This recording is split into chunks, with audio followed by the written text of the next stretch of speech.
so just let me know.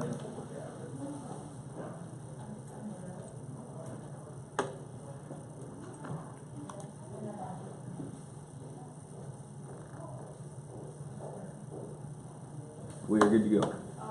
Okay, hi there, people in the room and people online. Thank you for coming to my presentation. My name is Stuart Shapley. I am an IP attorney here in Austin, Texas. My practice is principally in patent law and patent preparation and prosecution, but over the course of my 15 years of doing this, I've done legal work in a variety of areas. And what we're going to talk about today, in the first of my two presentations to y'all, this first one is kind of like a 30,000-foot view of sort of the legal issues that are likely to distract or slow down a startup if not thought about. There's sort of like 4 principal species of danger. And I'm going to present this stuff to you with the caveat that, you know, what I'm giving here today isn't so much legal advice, but rather a legal think piece. And I am going to propose to you a sort of framework for thinking about these species of problems which can slow down and, very importantly, eat up the cash of an early stage company. I don't know how many of y'all have been involved in a lawsuit. You don't need a show of hands. But they stink. You know, it's sort of like, to paraphrase Winston Churchill's statement about democracy, you know, American litigation is the worst system of resolving disputes, with the possible exception of everything that's come before. Our system is, you know, fairer than most, quicker than most, but it's still expensive. And for an early stage company, avoiding having to litigate things or, you know, pay lawyers to, you know, put out fights is a good thing, because it can be expensive and equally important, distracting to your efforts as a company. You know, you have to produce documents, you have to appear at depositions, you have to budget time that you would otherwise be spending developing products to speaking with attorneys. And, you know, sort of staying at the overview level, you know, one of my bucket list items in life beyond, you know, trying to help startups get started and progress was to appear as a contestant on Jeopardy. I tried out several times, gone up to Dallas for the contestant auditions, come close, but I haven't gotten there. But part of what appeals to me about Jeopardy is the idea that the answers are questions. And I think there's there's a larger truth there. And, you know, looking at, you know, how we got here as human beings, we have evolved and we have survived, I think, not only by our ability to ask questions, but to ask questions in a framework that makes the questions meaningful. You know, I'm sure there were, you know, just idly curious cavemen who were like, ooh, look, a squirrel, what's that about? Ooh, the sky, what's that about? And then there were cavemen who, you know, sort of built a framework for their questions around the world, like, is this going to kill me? If I do this, will I freeze this winter? I believe that the people in this room are the descendants of those winning cavemen. That, you know, the people who can not only be inquisitive and ask questions, but ask those questions in the context of a sort of purposeful framework. You know, to drive that point home, we have a picture of, you know, Fast Company's Man of the Year for 50,000 BC. We got the Elon Musk of the Neander Valley. And, you know, the goal here is to try and, you know, like this person who asked the right questions and came up with the fire and thought of, you know, how a framework for the sort of, you know, questions I believe you should be asking to avoid legal hassles which will slow down the momentum at this vital stage of your corporate lives. And, you know, there's sort of 4 areas where I believe you can lose momentum due to legal snarls as an early stage company. And they are contract issues, employment issues, formation issues, and IP issues.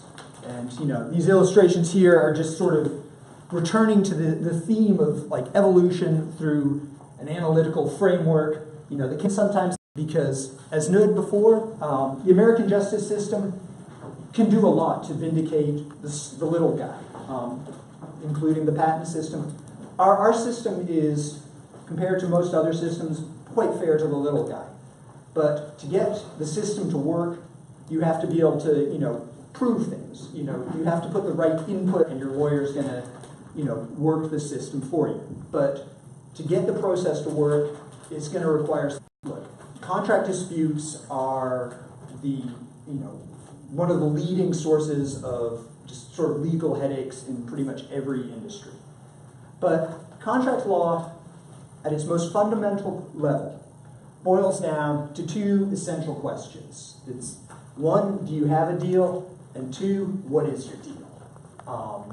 This is almost like what black and white are to art. You could work with just these two colors and still be amazed, after doing it for 50 years by the permutations you come up with. Case in point, let's say you are a manufacturer and you're trying to obtain supplies for something, or you subscribe to a software service product, and you want to know what exactly you're getting there, and if you think that this provider is screwing you over. The two questions you're going to have to ask yourself are: A, do I have a deal with this person? Because sometimes deals can be implied by the course of action, and sometimes you may think you have a deal, but there is no deal. A paradigm example is, let's say you try signing a contract with a miner. It's like, whoa, you got a piece of paper with signatures on it. You don't have a deal because, the law is not a big fan of people trying to get 14-year-olds to sign contracts. But you ask these questions and you try and formulate your answer. Like, let's say you think you have a deal with your SAS provider, and you think the terms are you're going to get 6 months of service at this price. In contracts, by and large, the proof you're going to want to look to is the contract itself. And contrary to popular opinion, well-written contracts should be intelligible to non-lawyers. It is really only the sort of diabolical minds who run credit card companies that, expressly, hold out the idea of the unintelligible contract as the sort of, pinnacle of their profession. Otherwise, if you're going to execute a deal, the evidence of the deal, what you're going to look to prove your answers to this question, is going to be the terms of the contract. And those terms should be intelligible to you. You should also make sure that they are signed by both parties to it. This is, if you can satisfy yourself as to your answer to these two questions and convince yourself that the answers to these two questions are answered in the document that you have used to create the deal, you are not likely to be blindsided by somebody, or successfully blindsided. Somebody may just come out of the woodwork and be like, hey, we have a deal, give me money. Yeah, they are less of, you can't really do anything about those, but they're not going to get very far on their claim. If you can, give yourself if you can generate a provable answer to both of these questions, that is an excellent defense against being blindsided by contractual issues. The best practice is always going to be to have a written contract that is intelligible to a non-lawyer, because, it may be the case that if the issue remains intractable on the page, a jury of your peers, they're going to come up with an answer, but it may not be the answer you want. So, aspire to clarity in contracts and try and get them to be complete, because that will save you a lot of headaches. The next, and sort of like often overlooked species of legal pain, or unplanned legal pain for early stage companies, is employment issues. You hire people, you fire people. Some people may be contractors. Some people may think they're employees. The fundamental question to trying to avoid being blindsided by employment issues is going to be, what are the terms of the start, duration, and end of your relationship with your employee. And the sort of, to looking to prove these, there's sort of two best practices that you should adopt. One, have well-drafted employment contracts, as opposed to like handshake agreements. It seems like a pain to have to get things in writing, but it will save you pain down the road.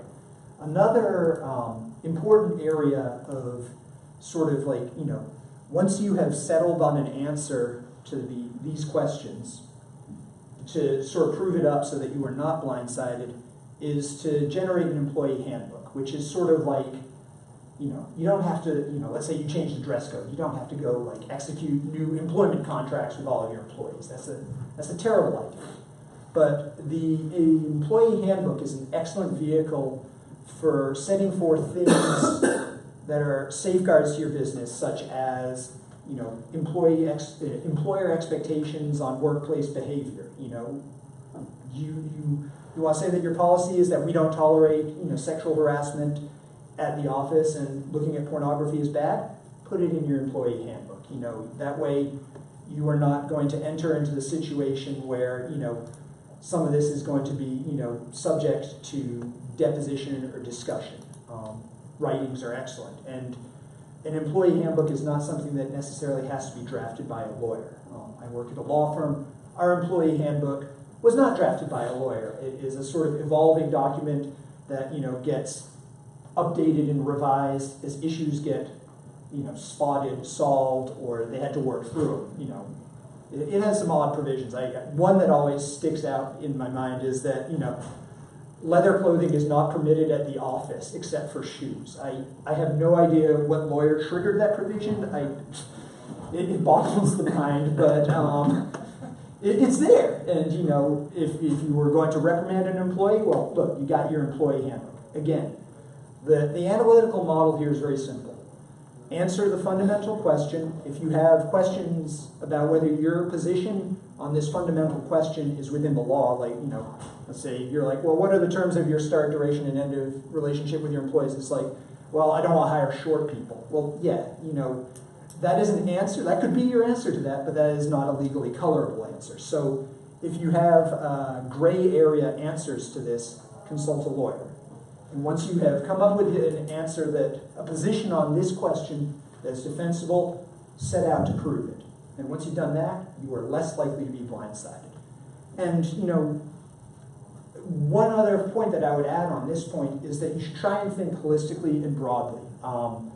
The sort of proliferation of smartphones and other devices by which out-of-office conduct can get back to an employer has grown markedly, and a lot of people have not caught up.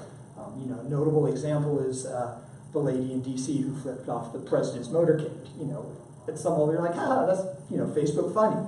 The employer disagreed, and as a sort of example of this, I have this sort of mock-up Facebook page where you got a beer pong game getting out of control, but even if this Facebook profile does not have the employee's name, if you have a readily recognizable name, it may still be traced back to the employer.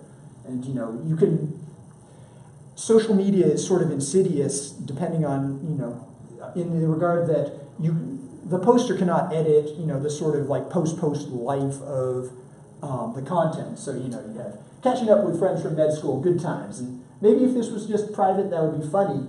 But this example here is that 450 people liked this and 546 shared it, and then somebody commented, "Dude, post the pictures with the police car," are to underscore the idea that certain types of out-of-office conduct can snowball out of control in a way that an area of consideration when you formulate an employee handbook is to maybe touch upon the things that maybe 10 years ago might have seemed peripheral, but to try and touch on them and just set forth your expectations. Because look, if you're a drink company, maybe this content is great.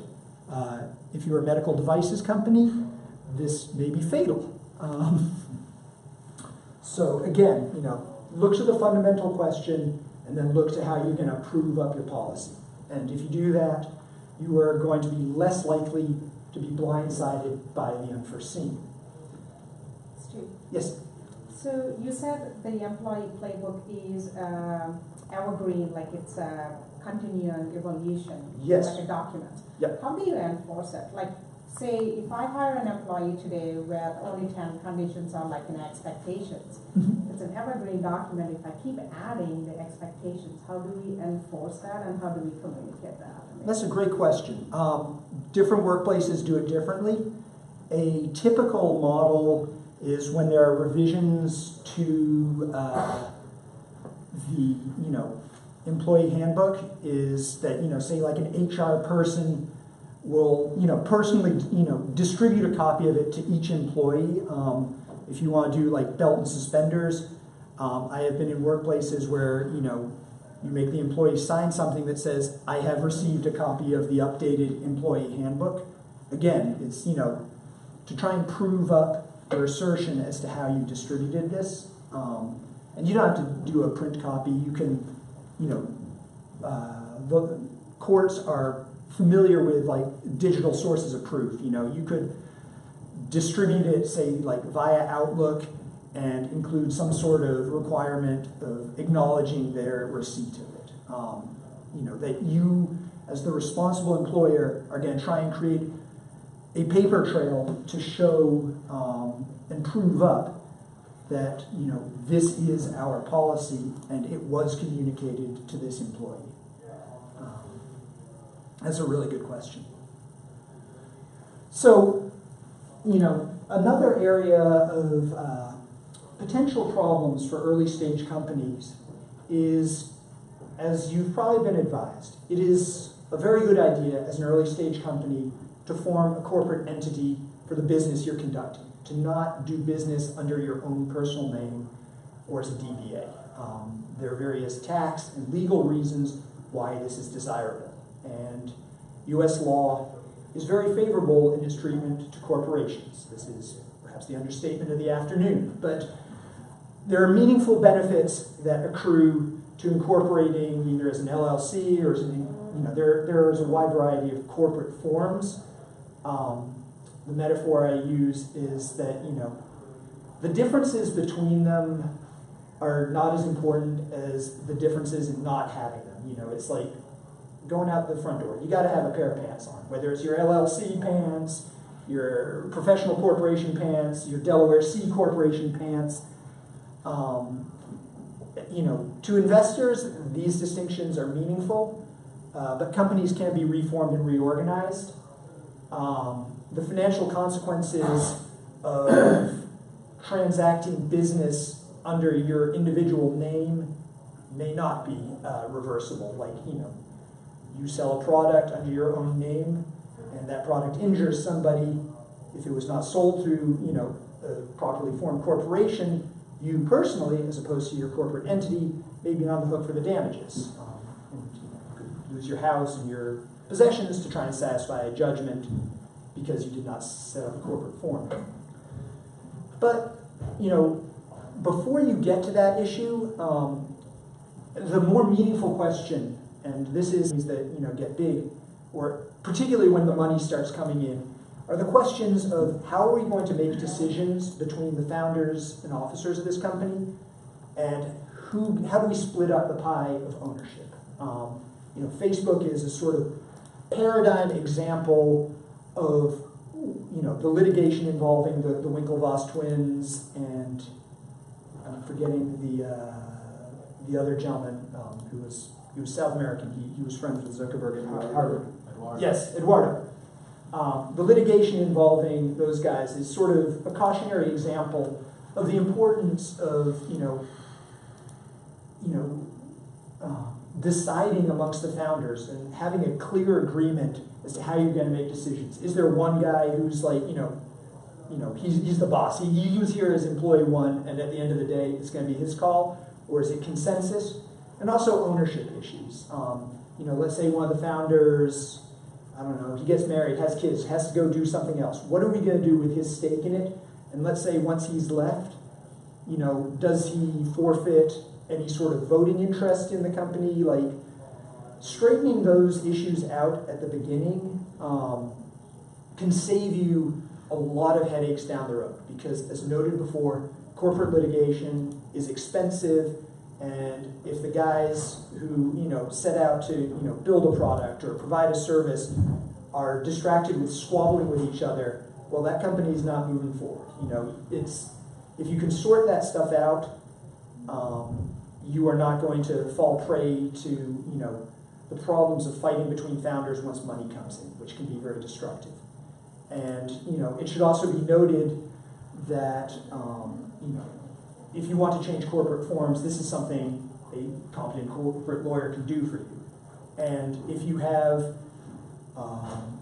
also, when you do incorporate, while it is possible to incorporate a company pro se, if you have a bunch of founders or you believe that there are complicated issues regarding the decision and ownership structure, while nobody likes to pay lawyers, lawyers are good at expressing client wishes about an ownership structure or a voting structure into legally enforceable terms, or they better be if they want their fee.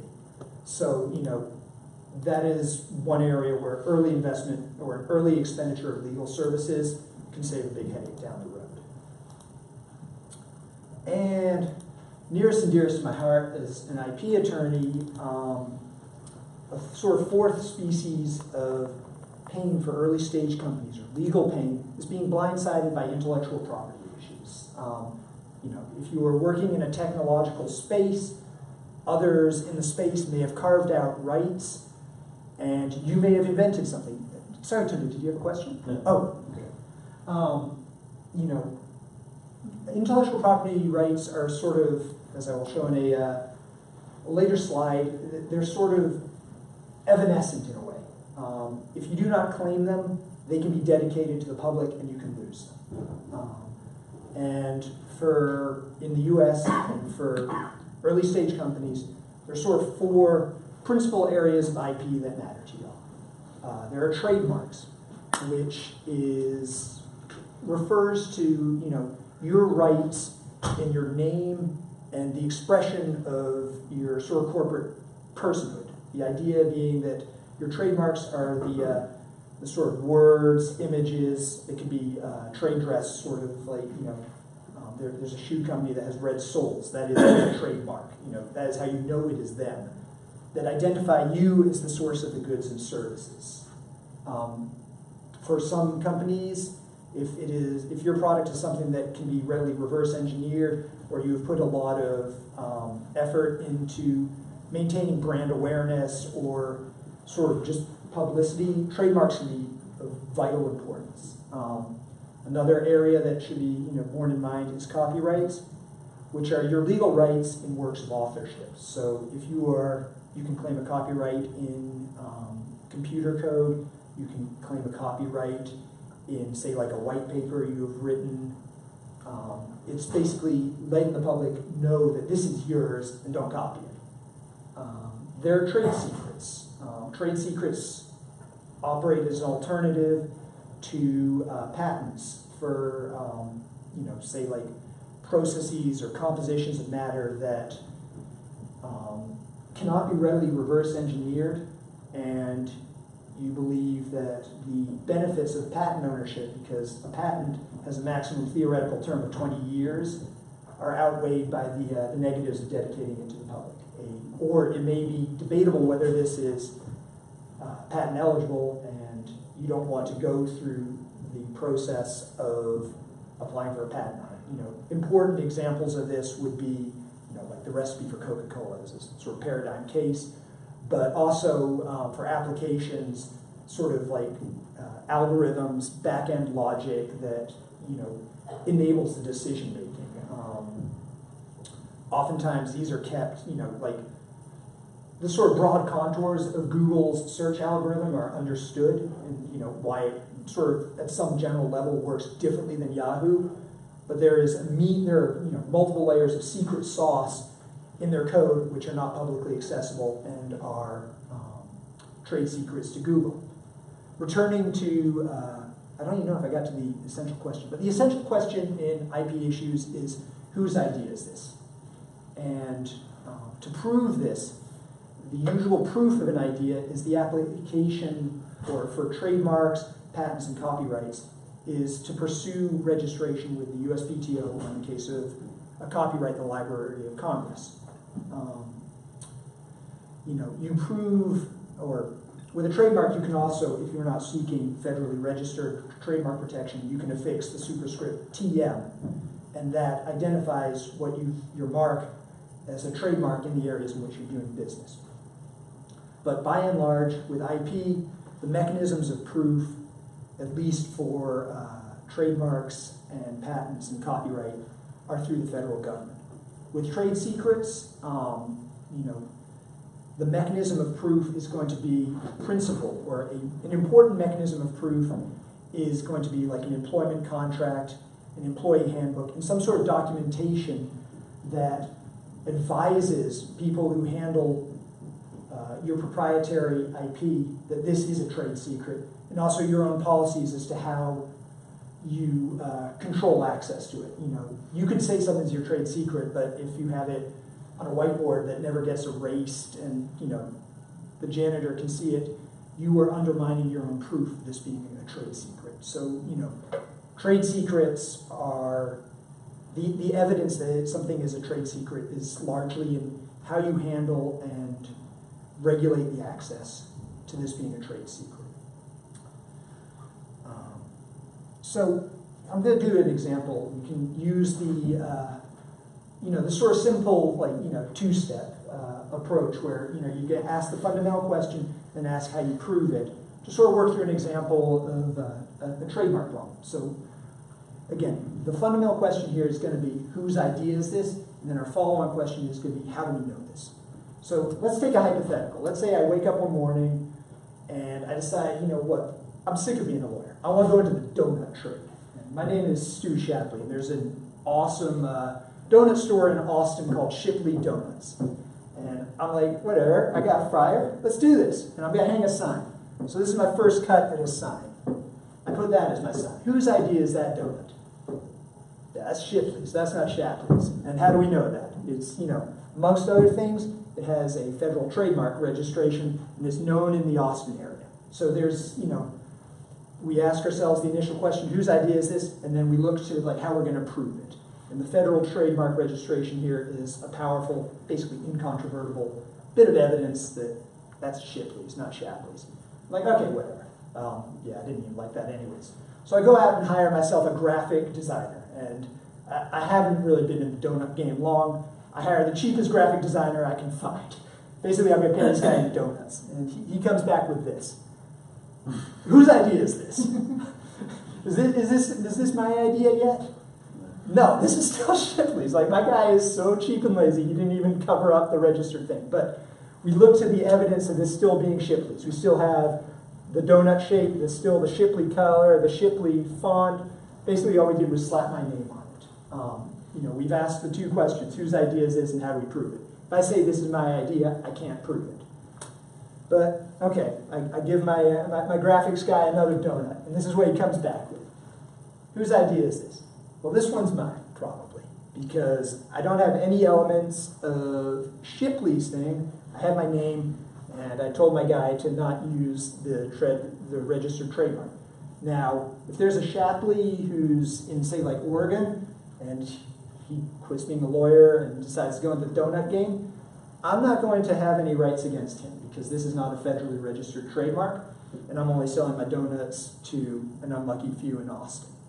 That is one of the principal advantages of a federal trademark registration, is that it affords you nationwide trademark rights in your mark, as opposed to marks limited to the area in which you're doing business. And then as a further wrinkle, I'm like, I don't know, maybe I can do better. What if I do this? Throwing a lobster through the sunroof of my car to drive home the point that this is not mine.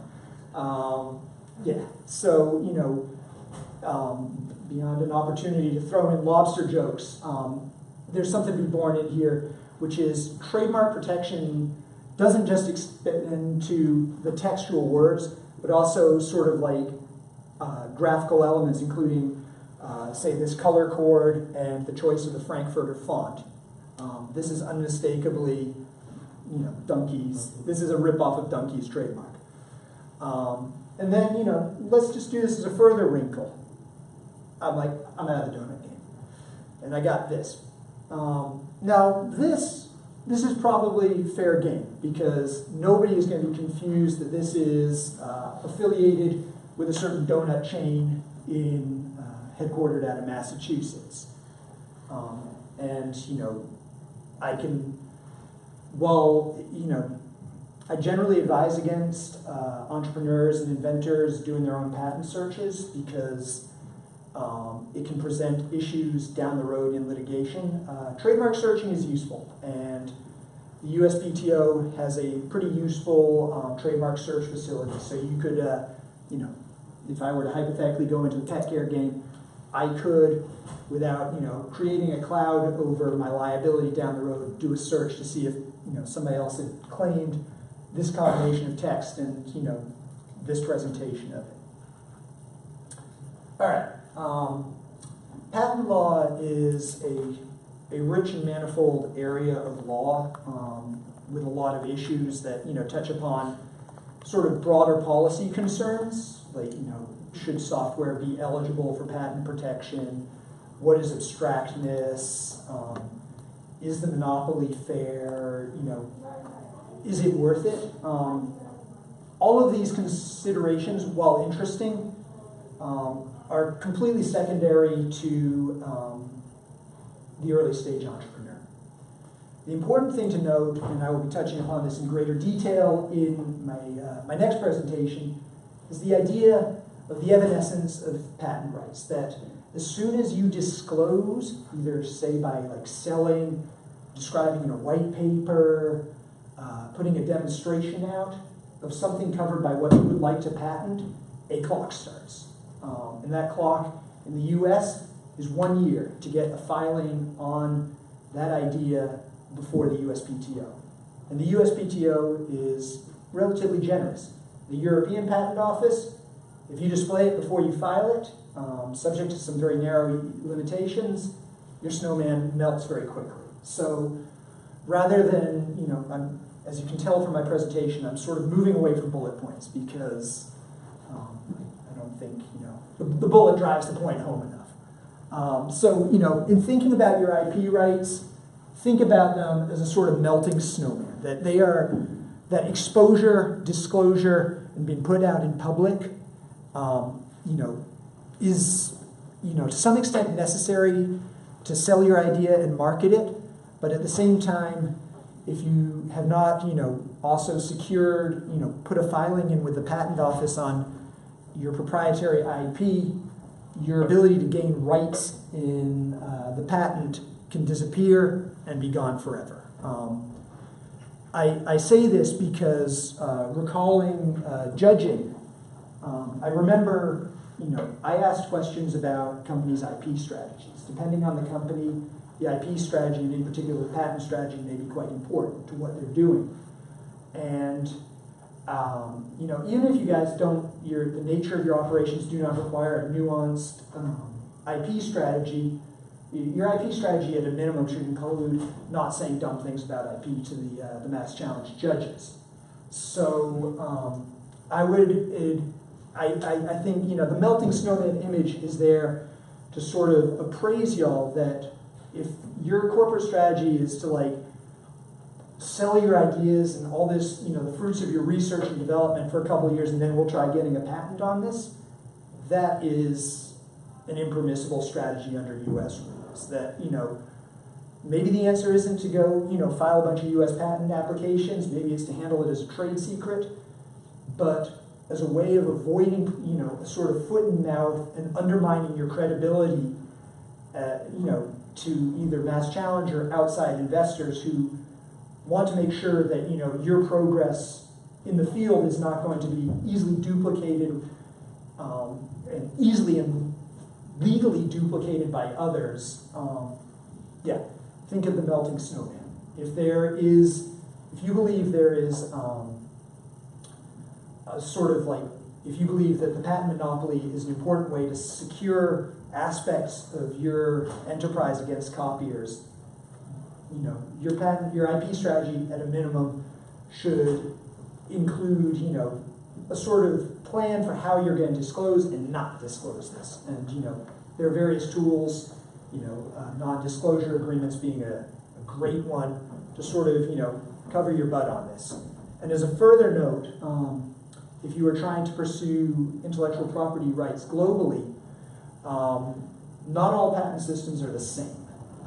The European one, you have, if you file a provisional, and I'll be discussing that in greater detail in the next presentation, in the US, you have 1 year to get a full utility application in with the European Patent Office, whereas if you filed a utility application in the US, you'd have a year after that. So watching the clock on when you've disclosed your idea, if you believe you have patentable IP, is the alpha and the omega. All of these sort of other issues that gobble up the noise and people's bandwidth and attention regarding the patent system are secondary to that. So yes, I believe I may have finished early. So if people have questions, I wanted to allot some space, some time for that, and I would be happy to speak in greater detail to any further questions you have. Yes. Yeah, I'll stay on the IP side of things. In the application specifically, the example that we've all seen play out is like Facebook's ruthless copying of Snapchat. Mm-hmm. And so when we have these discussions, like, man, what can you really protect and how much is it worth? Because that's from their stories, going live on Instagram, going to Facebook. I mean, they've just copied it ruthlessly. And so in applications, I guess the question is whose idea is it and how do you prove it? I don't know if you can speak broadly to that, but it to us, it devalues the patent process when you have limited resources. Yeah, no, that's a legitimate question, and well, there's a couple things to be borne in mind. Under the Obama administration, they passed the America Invents Act, which conformed the filing rules in the U.S. to those of other patent systems. And one of the principal changes that was made was the idea that the U.S. switched to a first-to-file system, meaning that the first party to file a patent application on the subject matter, as opposed to the first inventor, would be entitled to the patent rights, assuming that the patent, otherwise was patentable. So, there's that. So even if Facebook invented something first, that's under the new system, that's not so important as the fact of who filed the patent application first. It's faster than other places, but it's still on the timescales in which a lot of software companies work, seemingly slow. The patent damages statute, 35 U.S.C. 287, is generous. You have to bring a suit on infringement within 7 years of the last infringement. So, let's say Facebook timely got, and let's assume that the conversations features of, well, hang on, Instagram did it first, Facebook's ripping off in your hypothetical. Let's say Snapchat. Snapchat got their application in first, and that issued as a U.S. patent, say 2 years later. 2 years later, Snapchat could go back and collect damages, and from the time when Facebook was, going full on ripping off Snapchat's then patent pending invention, and they could claim damages back through that period. So, patent lawsuits are backward looking in terms of the damages window. Or the perspective, it includes a backward looking perspective. The other thing that should be borne in mind is not every startup is successful. And the IP of unsuccessful startups often has, a second life, being assigned to somebody else who can do something with it, or being litigated, or being used, something you could sell off to help discharge the debts of an unsuccessful startup. So does that mean everybody should be filing massive numbers of patent applications? No, it speaks to the there being wrinkles in it, that, even though the space moves quickly, it is still possible to, go, down the road, come back and get compensated for infringement of a feature that, say by the time the lawsuit is filed is no longer, that, of the moment, that, whatever Snapchat is doing in 2022 is, something quite different. Does that speak to your question? Yeah. Okay, cool. Any other questions? I can keep firing away. Yes? You're talking about patents in US and also on the international level. Yes. So does a US patent apply to the NAFTA as per the NAFTA agreements? And then how does it work with the... That's a great question. With the exception of the European system, where they have a European patent office, patent applications are filed and examined on a nation-by-nation basis. However, there is something called the Patent Cooperation Treaty and various other reciprocity agreements whereby, the filing date, as noted before, the system is first to file. So if you get your first filing in the US and then you decide, oh wow, there's a market for what I'm doing and I could be maybe being ripped off in Mexico, you can file an application of your filing date in the US. So there is, with the exception of the European system where they actually, I don't know how far they got in implementing it, but there was some talk of sort of like a European-wide patent lawsuit where you could collect, with a single lawsuit, collect damages for infringement across multiple countries. That's the exception. Everything usually works on a nation-by-nation basis. And at some level that seems like, oh wow, that can be horrible and expensive, but it's not that bad because the set of nations where it makes meaningful business sense to pursue a patent lawsuit is comparatively small. Some nations, say like India, the time to filing to time to judgment interval is something crazy. It's like 13 years.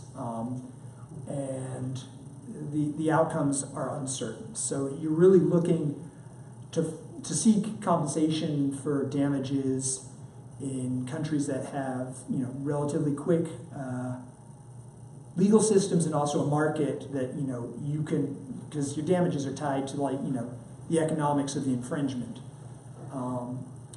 The good news is most of the big markets have good legal systems. China especially is working very, very hard to improve the speed and quality of their patent examination, but also the mechanisms for addressing infringements and breaches of rights. The U.S. sort of remains, if not the gold standard, then historically one of the most lucrative and fastest moving places to get compensation for breaches of patent. In particular, the Eastern District of Texas in Marshall, for a while was the U.S.'s biggest and busiest patent docket. And billions of dollars in patent damages flowed in and out of, flowed through a tiny courthouse in this little town in Marshall. So, as a place to start with patent-based IP rights, the U.S. is a very good place. We have reciprocity, filing reciprocity with other people, and a good damages and litigation structure. Yes? Not directly related to your presentation, but related to Marshall. I'm actually from Northeast Texas, and there was, the downtown from the townhouse from was just full of patent attorney offices. Every major patent attorney had an office. Local offices. And then last year something happened, and they all left, and it's not that court. No, it's the TC Heartland decision, where the Supreme Court changed the rules on venue. The U.S. Rules of Civil Procedure. Basically, you have to bring your lawsuit in a place that is connected to the infringement. Got it. historically, prior to the TC Heartland decision, the nexus between infringement and the courthouse in which you're filing your suit was, it could be looser, put it that way.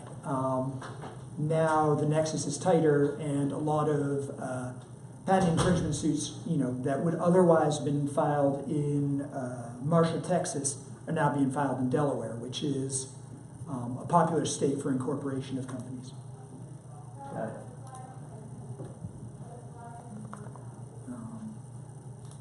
So, Yes, please. so to file the patent, is there like a baseline cost for any kind of patent, or is it depending on the type of patent? That's a good question. The U.S. Patent Office's fee structure is based on the size of the entity filing. There is one distinction. If you are seeking what's called a design patent, which is a popular device for securing IP rights in the ornamental or non-functional aspects of something.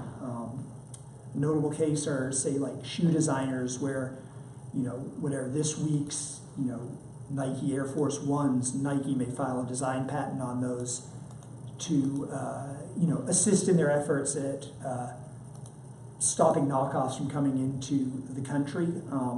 Design patents are priced differently than utility patents.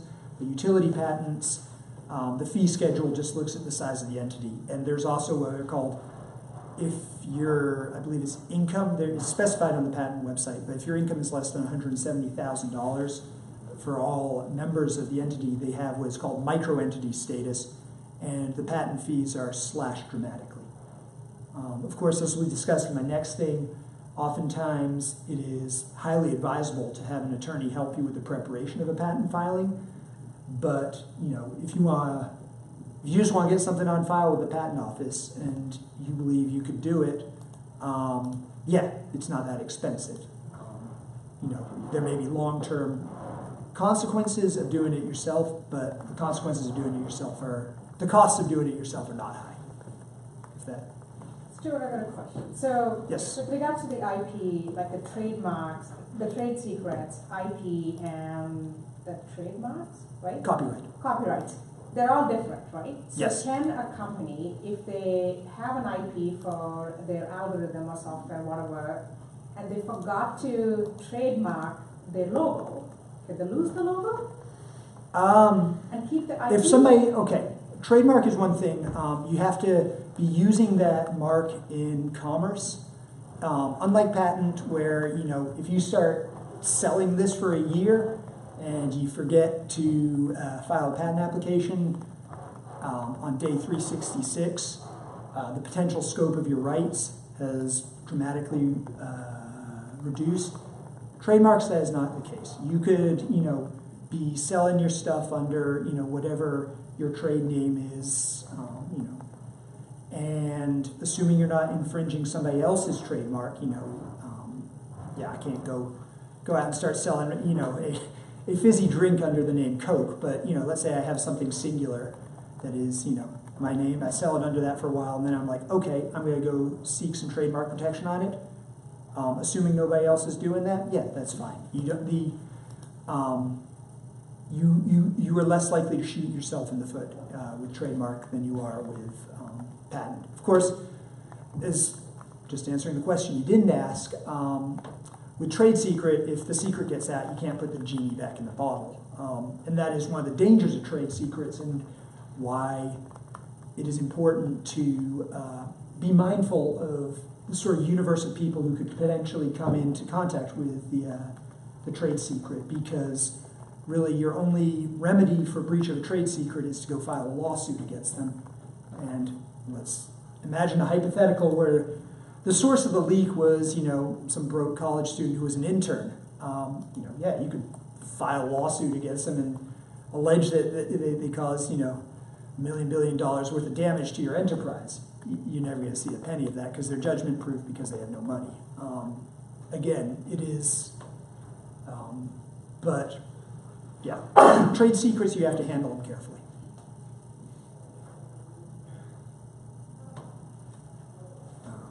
Any other questions I can speak to? Since I got y'all on the phone, I believe my contact information is available through the Mass Challenge Mentor page. I'm often bored at work. I'm always happy to pick up the phone and talk to people, and I respond to emails quickly. So to the extent you are, not able to relay a question to me, or the question occurs to you later, feel free to hit me up. I do this because I think it's, it's important to sort of purposes of my career, which are not particularly relevant to you, but also because I really want to support, sort of startup companies. I find working with startups very interesting. You guys are generally young and at the point where you have a lot of fresh ideas. And while I also like working with established companies, things happen fast and out of nowhere with y'all, which is exciting and fun. Okay, if we don't have any questions from the audience.